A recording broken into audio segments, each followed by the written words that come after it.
Hey, I really appreciate being here. My name's Steve Holbrook. I've been in the insurance investment game this is going on my 18th year. Been mentored by some of the greats in the industry, and I'm super blessed to be here. And I know that many of you on this call, you're already successful, and there's probably a million other things that you could be doing. And there's probably a handful of distractions that if you choose to be distracted in the next hour, then I guess it is what it is. But I want to share with you some things that have worked for me over the last decade. I don't have it all figured out, right? I'm not the king of this company, or I'm not the king of anything. I'm a family man. I have an amazing wife. I have 3 young kids that are growing up super fast, and I really, really value my time. I really value my time. And there's been times in my career early on where I was not dialed into my goals, and I know how the results came from that. There were times in my career where I was winning because the economy was up and because everybody else in my space was winning, but I wasn't dialed into my plan. I wasn't dialed into execution. And as soon as the dip happened, the wheels came off. What I learned early on is, listen, I may not be the most talented person in this space. You may not be the most talented person in this space, and talent doesn't always win anyway. But the person that prepares the most is always the one that wins the most. We're blessed. We just had our 800th license, get licensed here at the end of December. And we have a goal to add another 400 licenses this year. And, we have a 5-year game plan to be a 5,000 licensed agency. And the only way that happens, you guys, is by being dialed into my goals. So I understand that you and I, some of you guys on this call, we're in a different business. I get that. So just take some of the things I'm talking to you about today. Just take some of the ideas, the concepts, the overall. You don't have to take it verbatim and cut and paste it into your business. I get it. Some of the things might be just a little bit out of context, but a lot of the principles that I'm going to talk about today apply. They're universal principles for goal setting and winning in business in terms of preparation. So my favorite topic is setting goals. I love setting goals, but more importantly, I love teaching my teammates how to set goals, because watching my teammates win is great for them, but it's also great for us. It's great for our income and our business and so on and so forth. So, started in business in 2005, rose up in the company, got by on talent my first 5 years. I became a good speaker because I studied Ed. I studied Milet. I got mentorship from him. I became a good closer. I read all the closing books, and I was a good individual player. But I wasn't goal-based. And I was getting by because the economy was good. Everybody needed what we had. I was young and full of you-know-what and vinegar. I was an alpha male. I didn't need to sleep. I didn't have a wife and kids, so it worked for me. And then life hit me. In 2009, I got hit with Crohn's disease, which I had had since I was 2. And I spent the entire year in the hospital. So January to November, I had my rectum taken out, my colon followed, and then I had 8 feet of my bowel taken out. And I thought that was it. That was going to be the year that took me out of the game. Obviously, God had a different plan for me, but when I came out of that experience in 2010, 2011, what I realized is that I need to actually do something here. I need to actually have a blueprint that I can study so that I can make predictable income and predictable growth. I wasn't chasing money. I was chasing predictable volume. I never chase money. I chase volume and growth. I am a volume and growth mindset guy. Titles come in, like, you call me whatever you want to call me. Executive vice chairman, CEO, doesn't matter. I know CEOs in our company making $100,000 a year. I know CEOs making $5 million a year. Your title doesn't matter. Your cash flow today maybe doesn't matter, because if your volume drops in half, now we got a problem. So what I'm going to talk to you guys today is about a concept and a game plan on how I structure my business and my planning and how I've done the last 10 years. And like I said, there's probably some of you guys on this call that are crushing it in business, and maybe some of you that are even out cash flowing me. But I want to show you something. I want to show you this is my WFG cash flow into my business going back to 2011 when I got serious about goal setting. And I just highlighted the cash flow coming in. So and this isn't to impress you. This is just to illustrate to you what setting goals is all about. I have never had a year where I grew 100% or 200%. Okay? Because when you start with big numbers, sometimes it's hard to go 5x. But look at this. We've grown on average 24% per year for 10 years in a row. In 2012, it was 874, and then it went to 1.3, and then it went to 1.725, and then it went to 2.1, and then it went to 2.9, and then it went to 3.4, and then it went to 3.8, and then 4.3, and then 5.7, and 6.4, and last year was 7.6 in 2022. So when I'm setting up my goals for 2023, I actually believe that I can do it. Now, some years were like 50% growth. Some years are 12% growth. But I wanted to show that the reason that we're able to be consistent in our growth is because we're planners and we prepare. So can I share some slides with you guys? Is that cool? All right. I don't know who that guy in the front left is, but he's fired up, man. TQL. That dude is fired up. I love it. His smile is lighting up the whole call. Appreciate that, man. Thanks for that. Awesome. Okay. So there's three things that are absolute musts in planning. Okay. And I'm just going to share my screen here. Just going to pick some things I want to share. Okay. So can you see my slides, Abby? All right. No, that's not what I want to do. I want to go. Okay, 3 things that matter in planning. 3 things you absolutely need. Number 1 is clarity of purpose. Okay? Your clarity of purpose is your why. It's your why. You have to get clear on why you're doing it. We're going to talk about that in a second. Number 2 is your clarity of aim. Okay? What your aim is imagine you pull an arrow out of your back. I loved Robin Hood, the original one. I thought it was badass. But imagine if you pull that arrow out and you're aiming it at something and you let go of that arrow. What are you aiming at? That's what you're aiming at. Okay? You have an aim.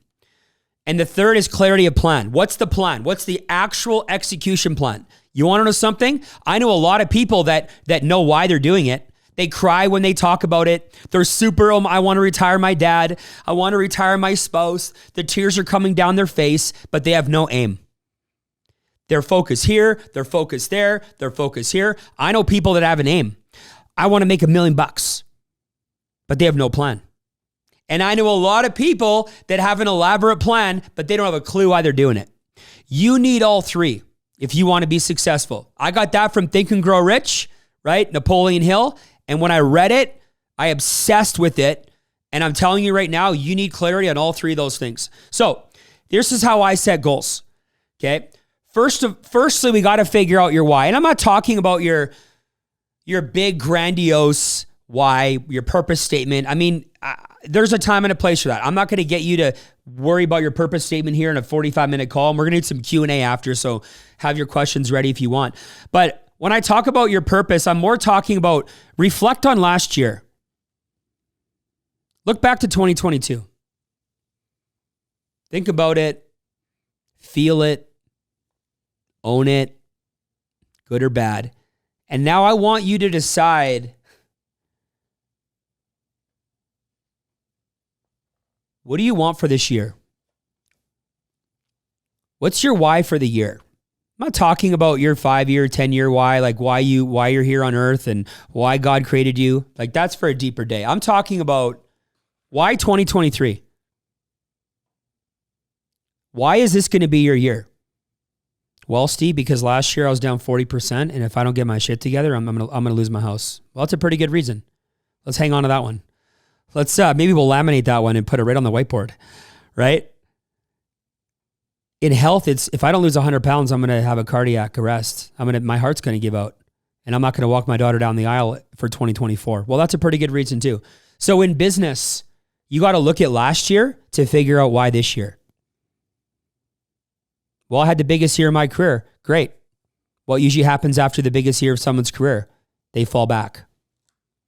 So why 2023? Because we want to stack a winning year on a winning year. We want to go back-to-back championships. We want to win 2 in a row. I've had 2 great years. 3-peat. You're not a dynasty till you win 3. Not sure if you knew that. You want to be a dynasty, you got to win 3. So you've really got to figure out, why are you going to be a badass version of you in 2023? There's got to be something. It's got to anchor you somehow. Okay? Within your purpose, I want you to come up with a theme. What's your theme? Every single year that I've set goals, I have a theme. I have a theme and then I put a picture. So this year, I'll be vulnerable. My theme this year, can you see that? Can you see my Word document? Yeah. So there's this picture of this like really jacked dude so my theme this year is closing the gap. I want to close the gap. I want to close the gap from where I am today to where I want to be financially, in my health, and in my business. I think COVID-19 was awesome for our business, but I look back and I'm not where I want to be, and I need to close the gap. For me, this is the gap closing year. And you can watch me, mock me, try and block me, but you can't stop me. Every morning when I look at this picture and I see this backdrop here, I think of the 800 acres of land that I want to buy. I think of the man that I need to become to protect my family. I think of the body and the stamina and the strength, and he's looking up. I see the vision. I see the sun in the background, right? He's getting up early. So my theme this year is closing the gap. In past years, it's been the year to dominate, or it's been the year of the comeback. In 2010, it was the year of the comeback. Steve Holbrook, the comeback kid. That was on the top of my business plan, right? The year after that, it was the kingmaker. Every year I have a theme for my life, a theme for my business that I get super fired up about. I'm going to close the gap on some MFers that are further ahead of me in business because I'm a competitive dude. And there's a little gap between me and a couple dudes, couple women. Guess what I'm doing? I'm closing the gap. I'm going to get up a little earlier, do one more rep, all that stuff. Okay. The second is I need to set some targets. What am I aiming at? Okay. We talked a bit about this. Now, this might relate to your 5-year plan, 3-year plan. If you got a 5-year, 3-year vision, you've been setting goals for a while. Okay. If you're new to the game, just focus on your 12-month target. Yeah, I have a 5-year vision of where I want this team to be. I reset it last year. It's set in stone. Last year, we hit our first year of our goals to be on pace for a 5-year plan. So last year, we were at I think we're at 500 licenses last year. I have a 5-year vision of being at 5,000 licenses by the end of 2027. It's laminated. It's everywhere. I got a game plan. 300 6-figure earners, right? 200 people making $250,000, 150 people making $500,000, right? 30 guys making $1 million a year. So I have my game plan, but I wasn't obsessed with my 5-year plan last year. I was focused on the 1-year plan to get me there. So whether it's a 5-year or 3-year, let's focus on 1 year. Okay. What do you guys want out of this year? What's your target? Maybe for you guys, if you're self-employed, it's cash flow. I get all of my agents to start with, how much money do you want to make this year? Everyone's like, I want to feel better. I want to grow my team. I want to, I want to eat vegan. Okay, well, that's great. How much money do you want to make this year? Like, you're in business, right? So let's talk about business goals. That's all that you want to double your team. Great. We're going to need to do that to grow your cash flow. But what do you want? How much money do you want to make this year? Right? So what's that aim? Okay. So we're going to talk about that. And then what I do is I focus on my plan. How does it break down into a plan? How do you break your 12-month goals down into a plan? And I'm going to show you how I do it. How I break my business goals down into a plan. At the beginning of this year, I asked all my teammates these questions. I said, how much money do you want to make this year? And how many direct license brokers do you want to recruit? Those are the 2 questions that I asked my teammates. Don't worry about your team goals if you can't hit your personal goals. Most of my agents that are not senior brokers, that aren't running teams, don't need to worry about their team numbers because everybody hides behind their team. My team's going to do this amount of volume. My team's going to do this, is going to attract this many licensed agents. Yeah, I get it. And last year you did half of what you said you're going to do because you did 0 of what you should have done personal. So if you focus on the personal stuff, 90% of the time, the team stuff's going to come. Now, you might need to set some team goals for where you're at in business because you're running a team, but I want you to focus on your personal goals to start. How much money do you want to make? And in my business, how many direct license brokers do you want to add, right? Which is personal recruiting. So this is what I did. This is how I break all my goals. For all of my teammates, I walk them through this exercise. And if you think that something like this is going to be beneficial for you, I'd be gladly to share it. When you convert this into a PDF, they can actually write on it. This is how I built all of my agents that are still being coachable and who want it to be mentored by me still. There's always a few that kind of want to do it their own way. This is how I broke it down. I said, Abby, there's only 3 boxes that they need to adjust. Everything else adjusts automatically. Okay. So this is my business planning blueprint. Okay. How much money do you want to make next year? I want to make $100,000. Okay. What's your contract with our company? Okay. Oops. One more zero. I'm at a 51% contract. I'm a broker. Now you guys have your own contract. Great. This is how much production she has to do. In your business, if you want to make $250,000 a year, I don't know, maybe you have to write 8 million of mortgages. I don't know the numbers. You know your numbers. Figure it out. Okay. So I got my licensing ratio here. How many direct licenses do you want to add next year? 4. Well, then you got to recruit 20 people because on average, we're going to license 20% of the people we recruit. See, our business, we recruit unlicensed people and have to convert them to licenses. Probably in your business, they already come with a license. So you're just focused on this number. Okay.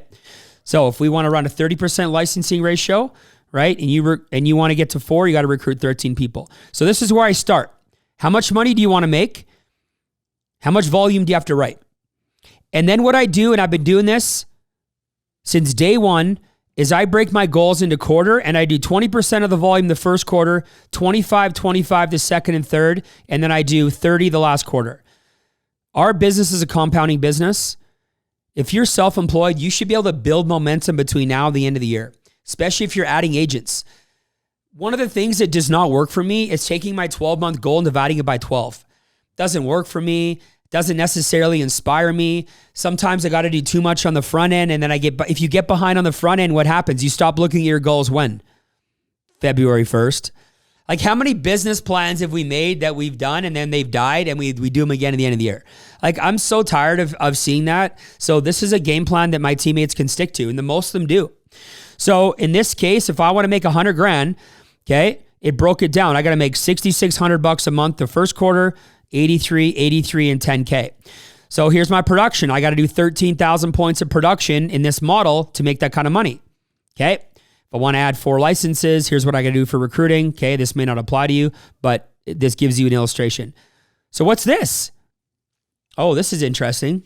Now I broke it down into weekly appointments and weekly info gathers. What an info gather is in my business is not just sitting down with clients, but actually gathering their financial information. You sit down with somebody and they say, hey, yeah, I do want to do a mortgage with you. Great. Send me your info. Well, then that's an info gather, right? I do want to buy insurance. Great. Send me your info. That's an info gather. You can't just be doing meetings. You got to be getting client information. So in my business, I broke it down to the average amount of meetings that we have to do to produce this kind of production. You guys have your own ratios. I have mine. Okay. And we broke it down. If Abby on my team wants to make $100,000 next year, she's got to do 13,000 points in January. If she wants to write 13,000 points in January, she has to put herself on 4 new appointments a week. But how many does she have to book to get on 4? 6, because half reschedule. Every Sunday night, Abby is not allowed to go to bed until she books 6 units. But Steve, I'm tired. Yeah, you want to make $100,000 though, right? I do. See, I don't know if I can do it, right? $100,000 seems like a lot. You don't have to make $100,000. You just got to you got to write 13,000 points. Don't worry about $100,000. It's going to come. Focus on 13,000. Let's book you 6 appointments. Okay. Of those 4 she does, she's got to gather 3 client informations. If she gathers 4 or 5, she's ahead of the game because I know out of the client information that we gather, we close 60% of those sales and then breaks it down. And I did conservative numbers, right? We actually average more per sale than this. So that's what I do. I sit down with every single one of my teammates and I do that. So keys to execution. I focus on the results, but I drive the activity. So what I do, okay, at the end of every week, I look at results. Every week, at the end of the week, not Monday or Tuesday or Wednesday, at the end of every week on Saturday or Friday, whatever your end of the week is, I look at the results. Look at Abby's results. I look at everybody's results. But you know what I do day to day? I drive the activity. So what am I doing? I'm following up every day, every week and every day on those 6 appointments for Abby. Hey, Abby, how you doing with those 6 meetings? What do you need from me? I bring her in to make calls. I don't lead people. I don't lead all people the same. I lead Abby to her 4 meetings a week. I lead Chris to his 6 meetings a week. I lead Steve to 1 meeting a week. I got some 60-year-old people on my team that have a full pension that just want to make $2,500 a month. Well, they don't have to do 10 meetings a week. They got to do 2. So what am I doing? I'm following up because I got a copy of every single person's game plan. I know what all their goals are for. What's your goal for January? I already have it. How many meetings you have to do? I already know it. So when I'm calling my teammates, I'm like, hey, Abby, how are the kids? How are things? Right? How's your health? How's your Christmas? How's New Year's? Awesome. Cool. Hey, listen, what do you need from me to get on those 4 meetings? Nothing. I got it, boss. I got 5 booked. I've already done 3, 2 info gathers. I'm like, woo, great job, champion. WhatsApp group. Abby's on track to crush her first week. See, you take your monthly goal now, you break it into 7-day chunks, and all they got to do is win 1 week at a time. Abby, all you got to do is win the first week. Don't even worry about the second week. It's week 1. My entire hierarchy is in week 1 of 52. And all you have to do is win week 1. I know you don't believe you can make $100,000. Because if you did, you would have made it last year. I know there's an identity issue there, and I'm going to help you with that. Don't worry about the $100,000. Just focus on week 1. If you can win week 1, you can get it done. So I focus on the results, but I drive the activity. Number 2 is I get daily reporting from my leaders on new activity. Every day, my trainers have passed a training exam that I set up. They're mostly full-time. I match them up on the best appointments. All my trainers are making bank. I make sure that my trainers are heroes. I lift them up in front of the team. I'm like, oh man, if you haven't done a meeting with Adam yet, take Adam in your market. He's the best. And then of course the trainers split the sales with their trainees, right? So it's like if Adam recruited me, takes me on a meeting, I bring him in front of 4 mortgage clients, him and I split that sale 50-50. All my trainers are making money. So at the end of every day, they report, how many new meetings did you do as a team? So now they're communicating with their team. Hey, Robin, how many new ones are you going? Hey, Tim, how many new ones are you going? And then new recruits and new production. That's it. That's the reporting at the end of each day for all my leaders. And it's pretty simple. It's on the WhatsApp chat and it's all the same format. And I said, don't message me before 8 p.m. So guess what happened last night at the end of the night? What did I get? Probably can't see it. I get a message on my WhatsApp chat. 300 100 200 21500 1 7 5001. What am I teaching them to do? Drive activity, drive activity, drive activity, drive activity. And then what do? Once a week, I meet with my leaders on a Zoom call for a check-in meeting. I don't like to call it an accountability. It's a check-in. I meet with them all Saturday morning from 9 to 10 because I got some part-time guys. So you do whatever you do. And I just check in. How you guys doing? How you guys feeling about the week? Anybody need anything? Who hit their units goal, right? Let's review the stuff that came in. And I'm not beating on people. I'm not like, where are you at? What are you doing? I'm like, hey, Sarah, how you doing? Not great, Steve. Husband's sick. Really down week. That's okay. Let's just catch up next week, right? What's your goal next week? Well, I needed to do 4 meetings this week and 3 info gathers. I only gathered 2, so I'm going to bump it up next week to 5. Awesome. Who can help Sarah get on 5 appointments next week? I can. Why don't you 3 book a Zoom call later today so that you guys can help her get back on track? And then I have my leaders building leaders within my team. I don't want to be the go-to for everything. I don't want them to have to lean on me for everything. I'm building independent leaders. Does this make sense, you guys? So this is how I run my goals. Okay? Now, remember, done is better than perfect. Okay, write that down. Done is better than perfect. There's no perfect plan. There's no perfect game plan. It doesn't need to be this beautiful masterpiece. If you have nothing right now, then something is going to be better than nothing. Okay. Something is going to be better than nothing. Okay. One thing I will say on these weekend, or I want to do a little bit more dive on this weekly check-in meeting. So one thing I do is I'm sitting there on Saturday, and Saturday's the end of my week, and I'm sitting there, and this is my mindset. Okay. I got my whiteboard here beside me with my monthly goals. I have my annual blueprint right on my wall, and I'm looking at it, and I have everybody's goals kind of written down. So I'm sitting on like the top of the mountain on Saturday, and I'm looking at last week, and then I'm looking forward to next week, and I'm asking questions like, "Hey Sarah, what's in the pipe to close for the week? Who's got a recruit to close? Who's got a plan to close?" And then what I'm doing is I'm getting a possibility projection of everything that's in the pipe for the next 7 days. And what that's doing is it's creating possibilities. Doesn't mean it's all going to get closed. Some people are going to cancel. Some stuff gets pushed back. And I'm like, look, you got $14K in the pipe next week. You got 3 directs in the pipe. You got 5,000 points. And then I go, guys, we have 150,000 points in the pipe in 1 week. This is amazing. Everyone's like, man, this is awesome. See, your highest ceiling is only limited by your highest thought. And your job as a leader is to increase the ceiling by increasing their highest thought. Sometimes you have to remind people what they have in the pipe.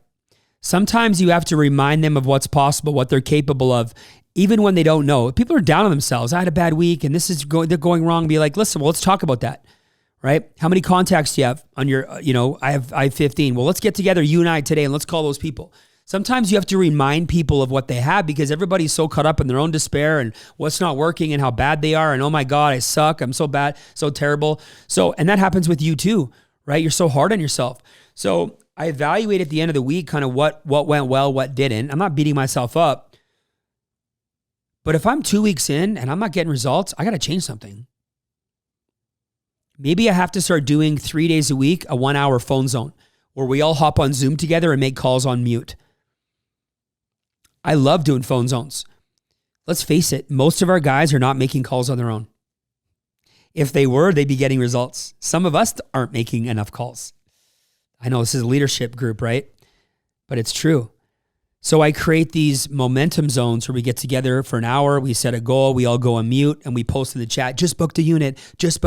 And I have these people that don't make calls in these phone zone environments that are making calls and booking units. And then at the end of the month, I do a one-on-one meeting with all of my licensed agents, 10-minute check-in. My agents that are in the game, like the ones that you can't find that are in the witness protection program, they change their social. You can't, they're on the side of a milk carton at 7-Eleven. I don't meet with those, right? I let them hide. But I meet with everybody else. And I touch base. How are we doing? So 12-month goal, quarterly focus, 1 month at a time, 1 week at a time. Let's win the day. Let's win the day. Let's win the day. Hey, it's Wednesday. How's everybody doing? How you feeling? Good. Anybody need a group call zone? Anybody need, a hug or I'm not babysitting people, but I'm like, hey, who needs what? Right? All that good stuff to keep people in the right zone. One of the things I'll mention here before I show you kind of my goal binder is I created a goal masterclass. And it's pretty awesome. I probably get 30, 40, 50 people a month reach out, ask me how I set goals. So if you ever want to, it's a free class. I'm not charging. This is not a moneymaker for me, but this is an in-depth goal masterclass on how to set goals. I go deeper on mine. I do things like I write a letter to myself. You want to know how messed up I am? I write a letter to myself at the end of the year. And it's written assuming I accomplished all my goals. And I just sent it on there. You can click it later, watch it later. It's basically I write a letter. So anyway, my whole goal mindset, everything's on here. But basically I write a letter, Dear Steve, boy, 2023 was some year, but I'm so proud of the man that you became. You finally did it. You finally got to 185 pounds of twisted steel and sex appeal. Your wife can't keep her hands off of you, man. Right? I'm so proud of you in business. You crossed 8 figures for the first time in your entire life. And you set your family up for generations. Your faith has never been stronger. You did what you said, and you are a praying man. And your relationship with God has never been stronger. And I write a paragraph on every goal that I set.